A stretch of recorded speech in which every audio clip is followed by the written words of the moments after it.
Testemunhos Seletos, volume 2, capítulo 28. Guardar os interesses dos irmãos.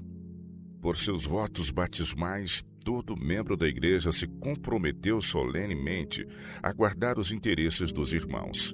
Todos serão tentados a se apegar aos próprios e acariciar os planos e ideias, os quais lhes parecem sãos. Deviam, porém, vigiar e orar e esforçar-se ao máximo de sua capacidade por edificar o reino de Jesus no mundo. Deus requer de todo cristão, tanto quanto estiver ao seu alcance, que desvie de seus irmãos e irmãs toda a influência que tenda, no mínimo que for, a dividi-los ou separar seus interesses da obra para nossos dias. Deve não somente ter consideração pelos próprios interesses espirituais, mas manifestar preocupação pelas almas daqueles com quem está relacionado. E deve, por Cristo, possuir influência refreadora sobre os outros membros da igreja. Suas palavras e comportamento devem influenciá-los a seguir o exemplo de Cristo na abnegação, no sacrifício e no amor por outros. Caso haja na igreja alguém que exerça influência contrária ao amor e à desinteressada beneficência que Cristo manifestou por nós, que puxa em sentido contrário ao de seus irmãos, homens fiéis devem tratar desses casos com sabedoria, trabalhando pela alma deles, cuidando todavia que sua influência não levede outros e que a igreja não seja desviada por seu desafeto ou suas falsas informações. Alguns estão cheios de presunção. Há uns poucos que eles julgam corretos, mas questionam e criticam todos os atos dos outros. Tais pessoas não devem ser deixadas a pôr em risco os interesses da igreja. A fim de elevar o nível moral da mesma, cada um deve sentir ser seu dever buscar a própria cultura espiritual, mediante a prática de estritos princípios bíblicos, como na presença de um Deus santo. Que todo membro da igreja sinta dever ele próprio estar com sua vida em ordem com Deus, que ele precisa ser santificado pela verdade. Então poderá representar perante os outros o caráter cristão e dar um exemplo de desinteresse. Se cada um assim fizer, a igreja crescerá em espiritualidade e em favor para com Deus. Aproximamo-nos do fim do tempo. Abundantes serão as provações de fora, mas não permitais que venham de dentro da igreja. Negue o professo povo de Deus a si mesmo, por amor da verdade, por amor de Cristo. Porque todos devemos comparecer ante o tribunal de Cristo, para que cada um receba segundo o que tiver feito por meio do corpo, ou bem ou mal. 2 Coríntios capítulo 5, verso 10. Todo aquele que ama deveras a Deus terá o Espírito de Cristo e fervente amor por seus irmãos. Quanto mais o coração de uma pessoa estiver em comunhão com Deus, e quanto mais suas afeições se concentrarem em Cristo, tanto menos ela se perturbará com suas asperezas e vicissitudes que encontrar nesta vida. Os que estão crescendo até a estatura de homens e mulheres em Cristo Jesus tornar-se-ão mais e mais semelhantes a Cristo em caráter, erguendo-se acima da disposição para murmurar e estar descontentes. Olharão com desprezo a possibilidade de serem críticos. Tempo de vigiar e orar. Vivemos em um tempo em que todos devem especialmente dar ouvidos à recomendação do Salvador. Vigiai e orai, para que não entreis em tentação. Mateus 26, 41. Conserve cada um em mente que ele deve ser verdadeiro e leal a Deus, crendo na verdade, crescendo na graça e no conhecimento de Jesus Cristo. O convite do Salvador é: aprendei de mim que sou manso e humilde de coração, e encontrareis descanso para as vossas almas. Mateus capítulo 11, verso 29. O Senhor está disposto a ajudar-nos, a fortalecer-nos e abençoar-nos. Importa, porém, que passemos pelo processo de purificação até que todas as impurezas de nosso caráter sejam consumidas. Todo membro da igreja será submetido à fornalha, não para consumir, mas para purificar. O Senhor tem operado entre vós, mas Satanás também se tem insinuado para introduzir o fanatismo. Há outros males ainda a serem evitados. Alguns estão em risco de ficar satisfeitos com os vislumbres que têm tido da luz e do amor de Deus, cessando, portanto, de avançar. A vigilância e a oração não têm sido mantidas. ao próprio tempo em que se faz a aclamação: Templo do Senhor. Templo do Senhor é este. Jeremias 7, verso 4. Entram tentações e as trevas se adensam ao redor da alma. Mundanidade, egoísmo e exaltação própria. A necessidade de que o próprio Senhor comunique suas ideias à alma. Que pensamento! Que em lugar de nossas pobres ideias e planos acanhados, terrenos, o Senhor nos comunique suas ideias, seus pensamentos nobres, largos, de vasto alcance, sempre conducentes para o céu. Eis vosso perigo em deixar de avançar para o alvo, pelo prêmio da soberana vocação de Deus em Cristo Jesus. Filipenses 3,14. Deu-vos Deus luz? Sois então responsáveis por essa luz, não meramente enquanto esses raios estão brilhando sobre vós, mas por tudo quanto ela vos tem revelado no passado. Cumpre-vos entregar nossa vontade a Deus diariamente. Deveis andar na luz e esperar mais, pois a luz do querido Salvador tem de resplandecer em mais brilhantes raios, mais distintos entre a treva moral, aumentando mais e mais em intensidade até o dia perfeito. Estão todos os membros de vossa igreja, procurando colher novo maná cada manhã e cada tarde? Estais buscando a iluminação divina? Ou estais imaginando meios pelos quais vos podeis glorificar? Estais de toda a vossa alma, forças, mente e poder, amando e servindo a Deus em beneficiar a outros ao vosso redor, por conduzi-los à luz do mundo? Estais satisfeitos com as bênçãos passadas? Ou estais andando como Cristo andou, trabalhando como Ele trabalhou, revelando-o ao mundo em vossas palavras e atos? Estais vós como filhos obedientes, vivendo vida pura e santa? Cristo tem de ser introduzido em vosso viver. Unicamente Ele vos pode curar da inveja, das ruins suspeitas contra os irmãos. Ele somente pode tirar o espírito presunçoso que alguns de vós acariciam para seu próprio detrimento espiritual. Jesus tão somente vos pode fazer sentir vossa fraqueza, ignorância, vossa natureza corrupta. Só Ele vos pode tornar puros, refinados, habilitar-vos para as mansões dos bem-aventurados. Em Deus faremos proezas. Salmos 60, verso 12.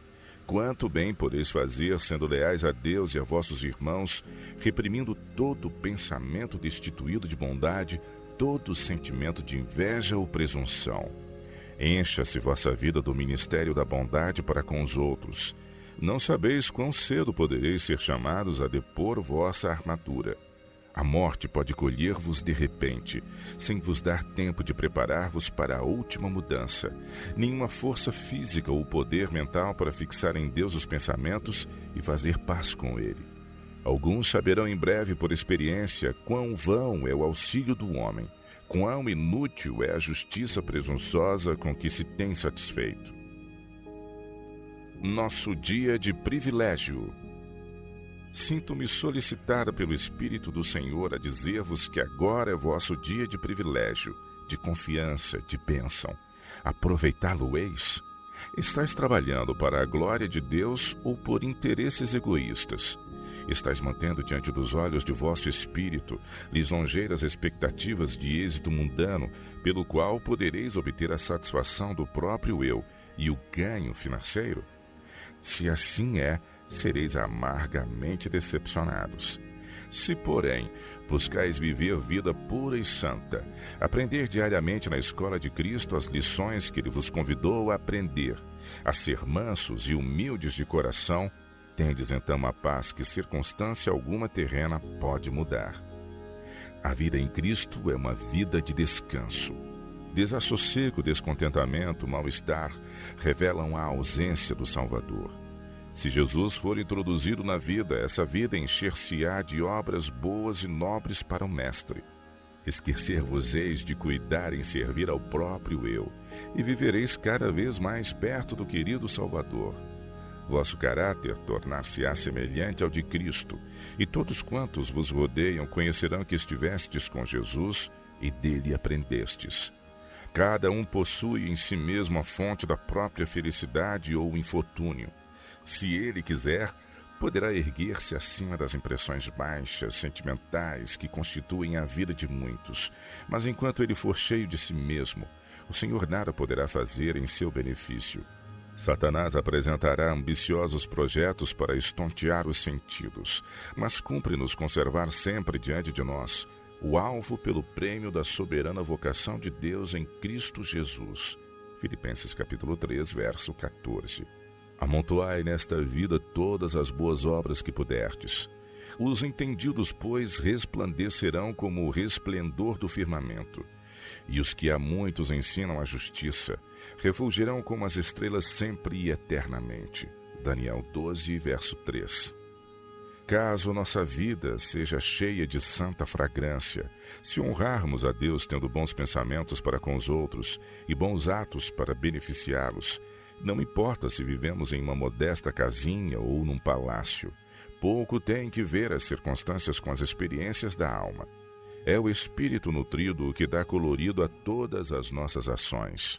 Uma pessoa em paz com Deus e seus semelhantes não pode ser infeliz. Em seu coração não há lugar para a inveja, tampouco para as ruins suspeitas. O ódio não pode existir.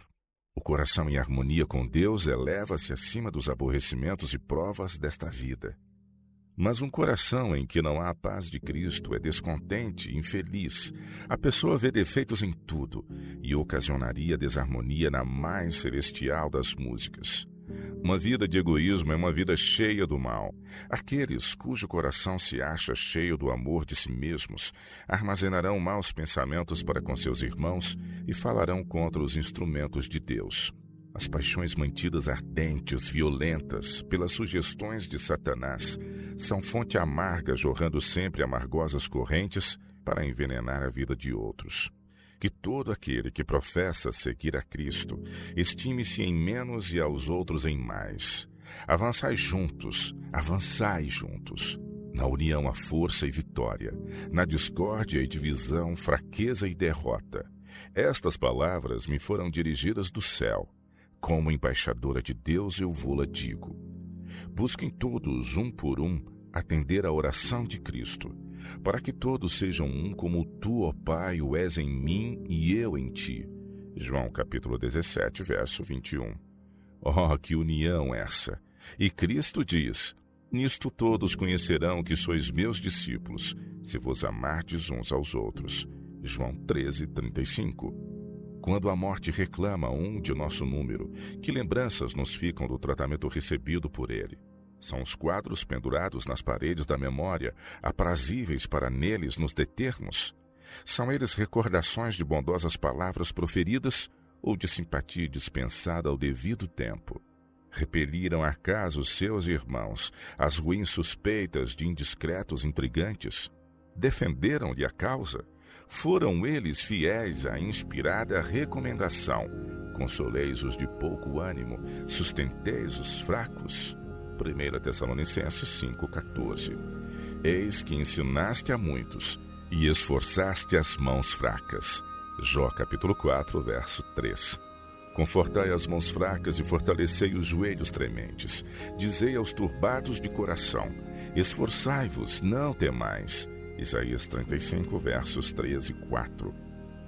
Quando aqueles com quem nos associamos na igreja estão mortos, quando sabemos que seu relatório nos livros do céu está fixado e que eles devem enfrentar esse registro no juízo, quais são as reflexões de seus irmãos quanto à atitude que tiveram para com eles?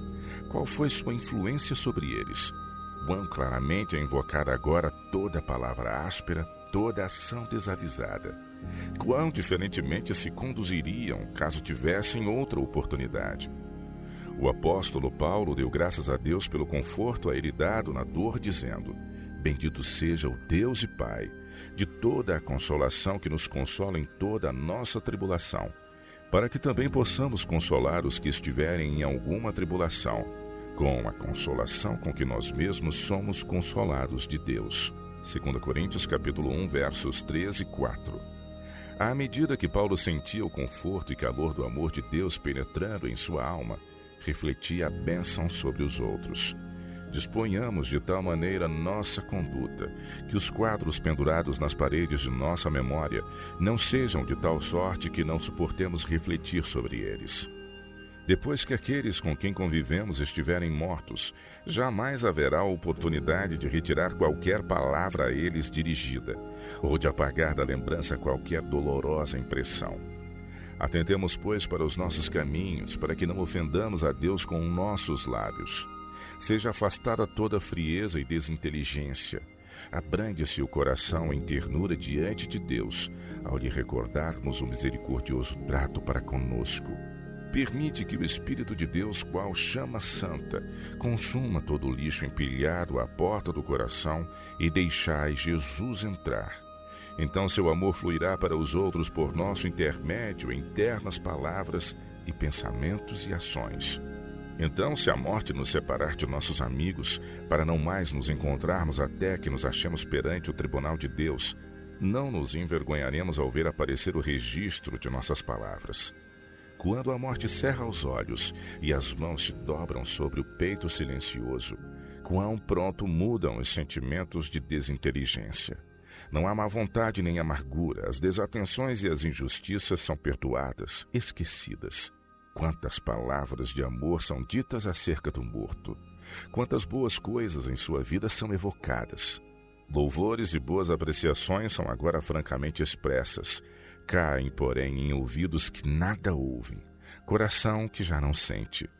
Houvessem essas palavras sido ditas quando o fatigado espírito tanto delas carecia, quando os ouvidos as podiam escutar e o coração sentir, que aprazível quadro haveria sido deixado na memória. Quantos, ao estarem respeitosos e em silêncio ao pé de um morto, recordam com vergonha e dor as palavras e atos que causaram tristeza ao coração, agora para sempre quieto. Tragamos agora toda a beleza, amor e bondade que nos for possível à nossa vida. Sejamos considerados agradecidos, pacientes e longânimos em nossas relações uns com os outros. Que os pensamentos e sentimentos que encontram expressão em torno do moribundo e do morto sejam introduzidos no convívio diário com nossos irmãos e irmãs em vida.